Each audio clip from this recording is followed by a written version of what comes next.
No matter where you come from, we're all human. Whether you're from China, Papua New Guinea, or right here in Queensland, we all share the same biological needs.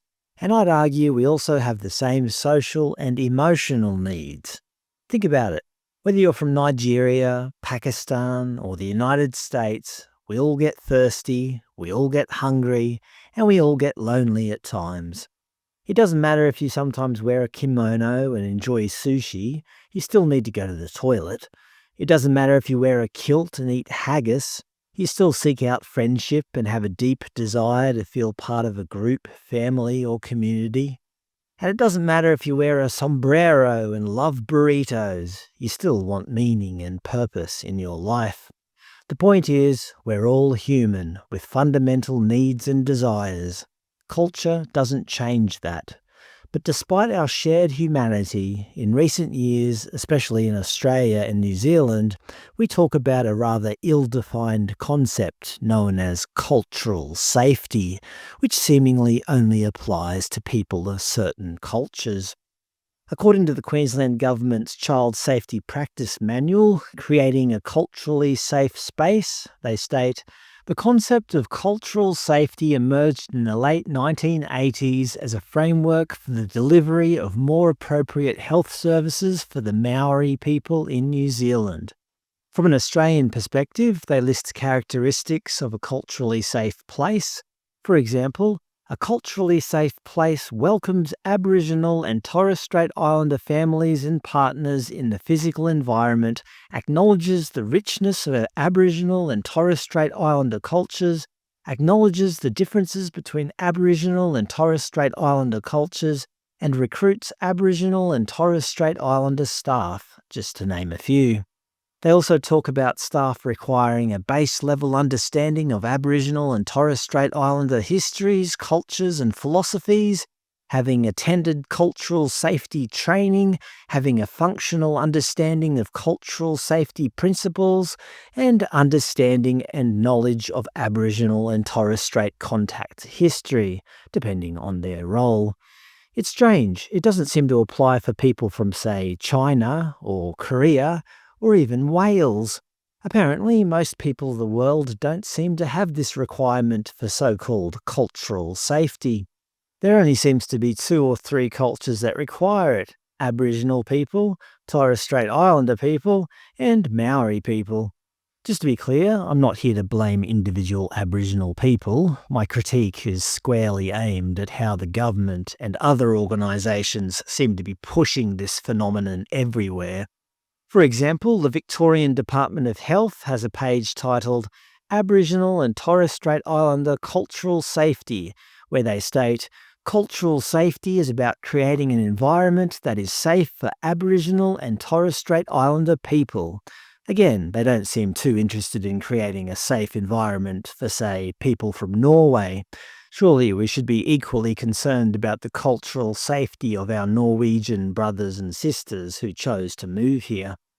The Royal Australian College of General Practitioners has a page dedicated to cultural safety, stating, to truly support healing, we must listen deeply to the land, stories and silenced voices of Aboriginal and Torres Strait Islander peoples who have safeguarded their health and well-being for 65,000 years.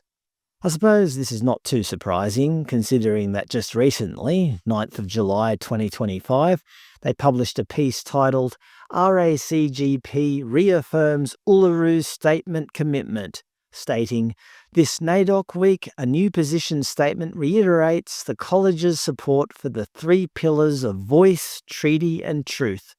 I thought we voted against that.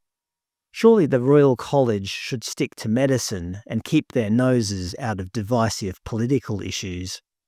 The Australian Commission on Safety and Quality in Healthcare has a page dedicated to cultural safety training, where they state, the NSQHS standards include 6 specific actions to improve safety, quality and experience of care for Aboriginal and Torres Strait Islander peoples. Again, no mention of our fellow Australians who emigrated from Argentina. Their cultural safety is presumably not that important. Cultural safety is often in the news. Metro South Health creating culturally safe spaces at Bayside. University of Wollongong, libraries journey towards truth-telling and cultural safety. Yes, even libraries are trying to become culturally safe. We couldn't possibly have people reading books that might contain disturbing accounts of historical events. Somebody might get upset. In the article, they state they have placed Aboriginal sticker labels on book spines to make it easy to identify the Indigenous books on the shelves. They have also applied cultural warnings to our digital collection to ensure safety for readers. As I said, you wouldn't want to read something that might make you upset. This news from the Medical Journal of Australia is interesting. Cultural safety, the LGBTQI+ community, and international medical graduate training. They've included everybody, haven't they?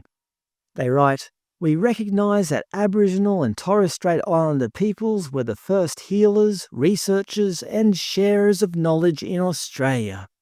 But here's a rare news article criticising cultural safety. From The Australian, "Cultural safety just another weapon in ideology arsenal." In the article, they argue that the term cultural safety has been weaponised and distorted from its original meaning, contending that it's an ill-defined concept being pushed by government and medical organisations to advance a specific ideological agenda. They note that mandatory cultural safety training is being imposed on doctors, arguing it's often irrelevant to medical practice and comes at the expense of common sense, such as providing stable homes for Indigenous children. And they also question what purpose does it serve for these professional bodies to adopt these divisive political stances. Look, I'm all for understanding other people's cultures. Actually, cultural understanding would be an okay term in my eyes. But cultural safety implies that without it, we create an unsafe environment, which I think is just not true in practice.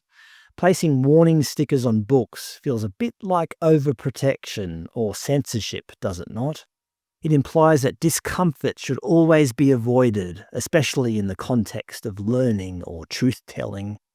But just one last thing I noticed. When I make these videos, I save all related files with the specific prefix in order to keep everything organised, usually just the first few letters of the topic. In this case, I inadvertently labelled everything CULT, short for cultural safety. But isn't that funny? Cultural safety? Cult? That raises a good question. Has cultural safety become a cult?